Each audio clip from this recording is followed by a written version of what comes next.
si Maria Magdalena at ang isa pang Maria upang tingnan ang libingan. Ang dami parang Maria, no? Hindi lang si Maria Virgin Mary, ang dami pala si Maria Magdalene at saka ibang Maria. So, ibig sabihin, mga babae ito, mga kaibigan. At narito lumilindol ng malakas sapagkat bumaba mula sa langit ang isang anghel ng Panginoon at naparoon at iginugulong ang bato at naupo sa ibabaw nito. Ang kanyang anyo ay tulad sa kidlat at ang kanyang pananamit ay maputing parang niebe. So, ito yun mga kaibigan na sa naunawaan ko dito, si Jesus Christ to mga kaibigan Sinabi, mula sa langit, ang isang anghel ng Panginoon ay naparoon at ginulong ang bato. Iginulong yung bato at naupo sa ibabaw nito. Kung atin itong talakayin mga kaibigan, mayroon pa talaga itong dugtong, kaya lang nasa ibang books. Pero ang pagkakaunawa ko dito, si Jesus Christ itong nasa, yung sa ilalim ng ano ba yun, yung, kasi ginulong yung bato, di ba? Tinakpan yung bato ng yung yungib ba yun sa Tagalog? Yung parang kung saan si, hi Dance Max TV, mega love shout out. Hi, Sir Mark Jesse Official. Thank you, Sir Mark, for coming. Nievi Snow. Nieb. Ang hirap talaga mag-pronounce ng Tagalog. Ano kasi ako sa mas sa ano ba 'yon, sa oral. Kaysa oral, kaya maganda talaga tong live kasi ma-practice yung ano ko, pronunciation at saka yung oral, how to no. At yun mga kaibigan, at dito so yun mga kaibigan, yung kung babasa din natin dito sa Psalm chapter 80 verse 7 ba yan?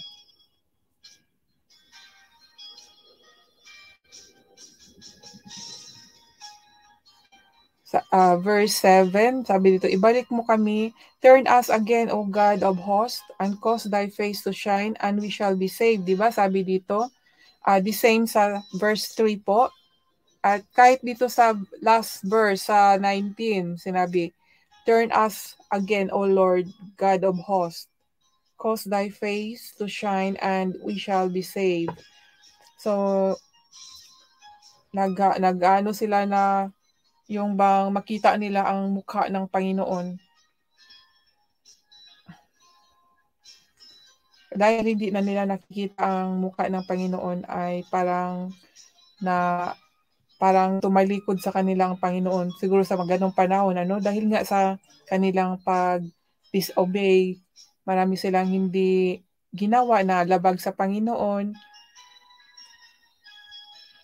Ngunit dito mga kaibigan, itong sabi ko na kaugnayan din actually itong shine is from kaugnayan pa rin kay Jesus Christ kasi sa New Testament si Jesus naman talaga yung shine, di ba? Siya yung mukha ni Jesus Christ.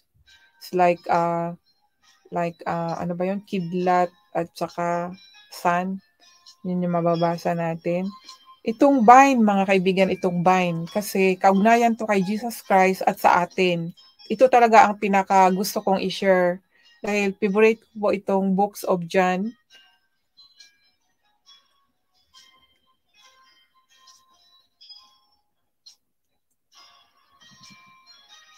John chapter 15 mga kaibigan, ating basahin mula sa una hanggang saan ba to? 7. Here's my father. Okay, sa verse 7 hanggang verse 7 tayo mga kaibigan. John 15 verse 1 to 7 ang babasahin ko mga kaibigan ha. Ako karugtong ito sa yung vine mga kaibigan. Tingnan, basahin ko muli mga kaibigan.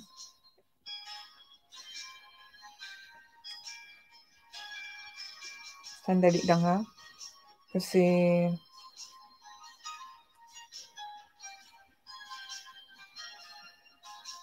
okay. Itong verse 14 mga kaibigan, bumalik ka uli, isinasamo ko sa iyo, O Diyos ng mga hukbo. Tumungo ka mula sa langit at iyong masdan at dalawin mo ang puno ng ubas na ito. So, itong ubas mga kaibigan, itong ubas ang aking gusto na i-share, ano? At dito sa John 15, about din ito sa ubas mga kaibigan. Para malaman natin, sinasalita dito sa Psalm, ang tungkol sa ubas, na dito sa New Testament, na basa natin sa Book of John, sabi dito, ako ang tunay na puno ng ubas, no? Ako ang tunay na puno ng ubas. No? Sinabi dito sa Psalm chapter 80 verse 14, sinabi dito, bumalik ka uli, sinasamo ko sa iyo, O Diyos ng mga hukbo. Tumungo ka mula sa langit at iyong masdan at dalawin mo ang puno ng ubas na ito. Puno ng ubas mga kaibigan, at dalawin mo ang puno ng ubas na ito. Ngunit dito may declaration. Si Jesus po ang nagsabi nito mga kaibigan, sabi niya, ako ang tunay na puno ng ubas, no? At ang aking ama ang magsasaka, no? I am the true vine and my Father is the husbandman. Verse 2, ang bawat sanga na sa akin ay hindi nagbunga ay inaalis niya. At ang bawat sanga na nagbubunga ay nililinis niya upang lalong magbunga. So, ibig sabihin dito, inaalis ng magsasaka, inaalis ng Father, no? Kasi ang sabi niya dito, ang aking ama ang magsasaka. So, kung hindi nagbunga ang sanga, so bawat sanga ang sanga na sa akin ay hindi nagbunga, ay inaalis niya. So kung hindi nagbunga yung sanga, ay inaalis. Ganun naman, tama naman talaga, di ba mga kaibigan? Kung may punuan ka tapos yung sanga ay laya, ano ba yun, laya or dry, di ba talagang pinuputol yun, di ba? So ganun din yan sa atin mga kaibigan, ano? Pag tayo hindi nagbunga ay puputulin din tayo, so mawawala ang kaugnayan natin sa vine, sa ubas, no? Ubas ba yun, vine? At at ang bawat sanga na nagbunga ay nililinis niya upang lalong magbunga. Imagine, pag nagbunga tayo, mas lalong lilinisin para lalong magbunga. Amen, ano? Kayo'y malilinis na sa pamagitan ng salita na sa inyo'y aking sinasalita. Mga kaibigan, klaro, tayo'y malilinis na sa pamagitan ng salita na aking sinasalita. Kayo'y manatili sa akin at ako'y sa inyo. Gaya ng sanga na di makapagbunga sa kanyang sarili, maliban na nakakabit sa puno, gayon din naman kayo, maliban na kayo'y manatili sa akin. So kailangan talaga kapit pala talaga mga kaibigan, walang iwanan to, no? Talagang kakapit si Jesus Christ sa atin, kakapit din tayo. Siyempre kung hindi tayo kakapit, magiging tayo, sanga na walang bunga, puputulin. So kailangan talaga connection, may connection talaga dapat dito, no? In spiritual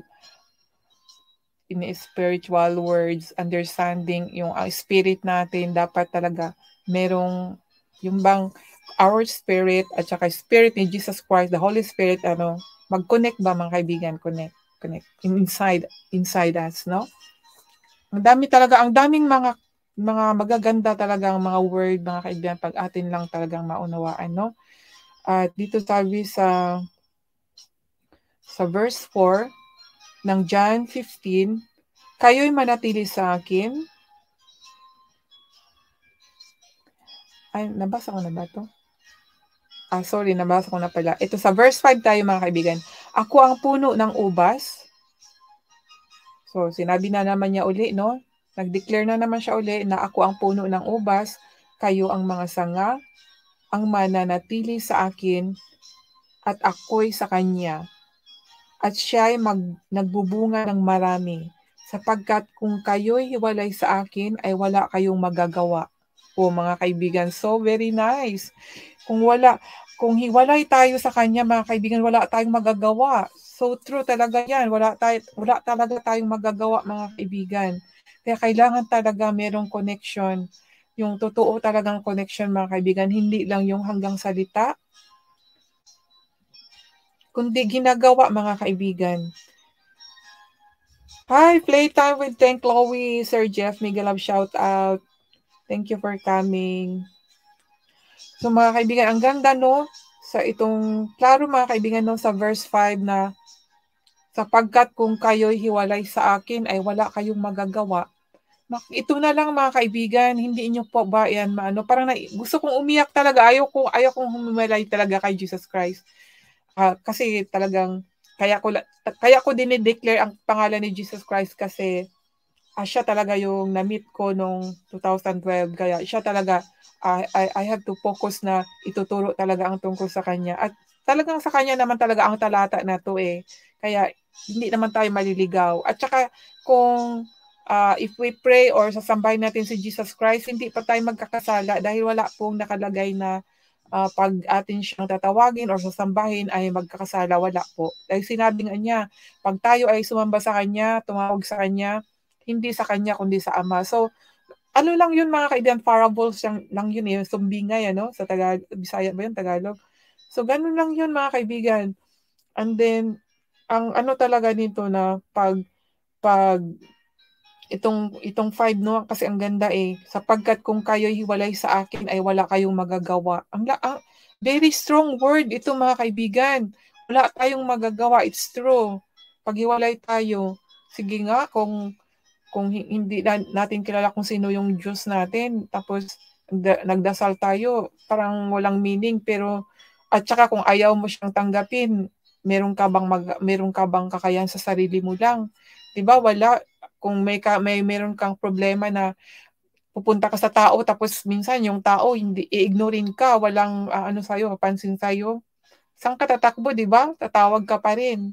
Kaya kung ako, wag na lang akong humiwalay ngayon. Talagang mananatili na lang talaga ako sa kanya. Dahil wala akong magagawa eh. No? And then sa verse 6, kung ang sinuman ay hindi manatili sa akin, ay siyang matatapong katulad ng sanga. Imagine, ang lakas ng word dito mga kaibigan, para sa akin, very strong word na babala ito eh sa atin. At matutuyo, at mga titipunin, at mga ihahagi sa apoy, at mga susunog. Imagine mga kaibigan kung tayo ay tumiwalag kay Jesus Christ. Siyempre, ito, klaro naman talaga ito, apoy, siyempre sa impyerno, at dain, di ba, kung gagawa tayo ng masama. So doon talaga yan, itatapon sa impyerno. Dito pa lang, sabi ko nga noon eh, dito pa lang pala mararanasan na natin ang impyerno at saka langit eh. Kasi para sa akin, no, kasi buhay pa tayo, pag gumawa tayo ng masama, masama din kasi ang mararanasan natin, di ba? Walang happiness eh. So, para sa akin, impyerno din eh. Impyerno din yon. So, kung may Diyos tayo, gumagawa tayo, sinusunod natin siya, ang ibibigay sa atin ng Panginoon ay peace at saka joy. Di ba parang nasa heaven ka na rin yun? Minsan nga, meron akong testimony na parang nasa cloud ako lumulutang. Kasi ang saya eh. Yung bang non-stoppable joy talaga yung naranasan ko noon na nung naano ko yung presence ng Diyos ba sa buhay ko, na sabi ko parang nasa ulap ako na parang ang saya na hindi ko naramdaman noon nung hindi ko nakilala pa ang Diyos. Kaya maganda talaga pagkilala natin kung sino yung Panginoon natin, no?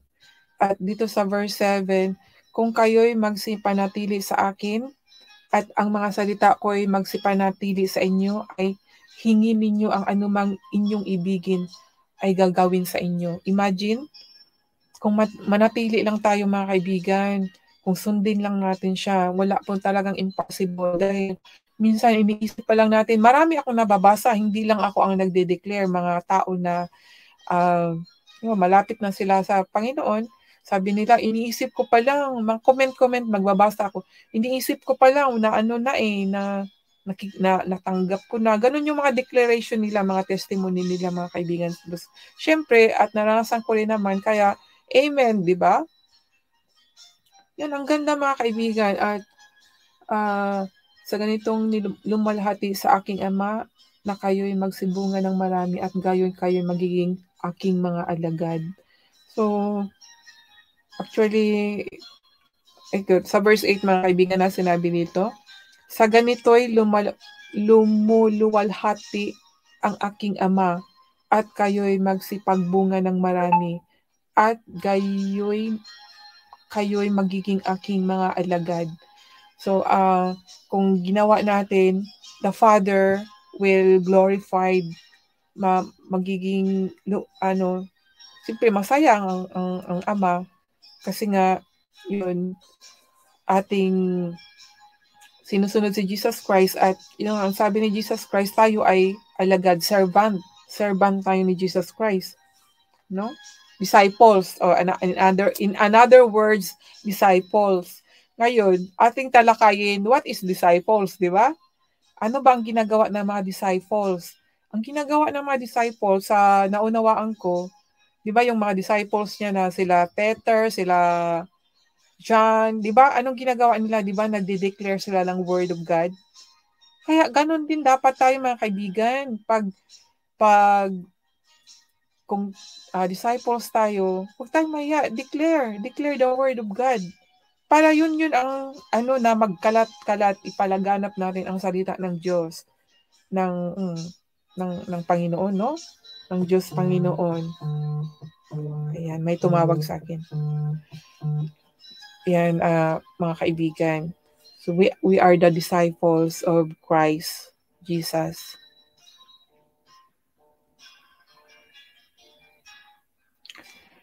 So, mga kaibigan, at akin na pong i-share sa inyo ang aking naunawaan po. Sana po ay meron po kayong natutunan. Salamat po sa inyong lahat dyan. Salamat